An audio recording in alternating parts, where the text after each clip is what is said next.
In this video, I'm going to show you how you can easily record a voice memo on your iPhone or iPad. Be sure to watch the video to the very end so you don't make any mistakes, and of course do not forget to like this video and subscribe to my channel. So let's begin, and first off, just swipe down from the top right corner of the screen, and that's where you can easily find this record voice memo icon or a shortcut.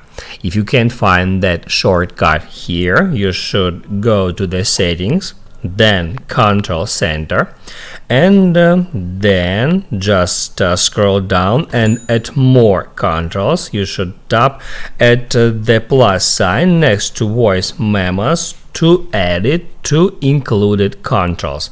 After that, you will be able to find it right here.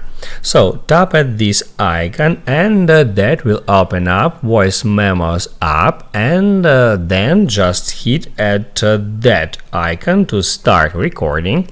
As you can see, the voice memo is being recorded right now, and you can tap at that button to stop the recording, and then you can tap at that icon and select edit recording, and then you will be able to edit it a bit.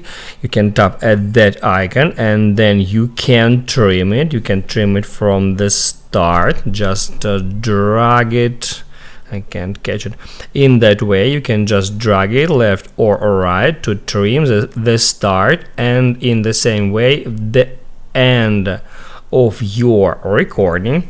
Then you can hit at trim or delete. I'm just gonna hit at trim and then hit on save. After that, you can tap at that icon, and then you can increase or reduce playback speed. Also, you can skip silence at the entire recording by enabling this option. And then if you want to increase the quality of your recording, you can enable enhance recording feature, just like that. Also, the same settings you can do from here by tapping at that button. That will open up the same settings. If you want to reset them, just hit on reset. You can obviously tap at that play button to replay your recording, and then if you want to delete it, just hit at trash icon. Now you can write down in the comments below if you have any questions about that tutorial, and also I recommend you to check out my iPhone tutorials playlist, which you can easily find in the description. Hit the like button if you liked that video, and see you in the next one.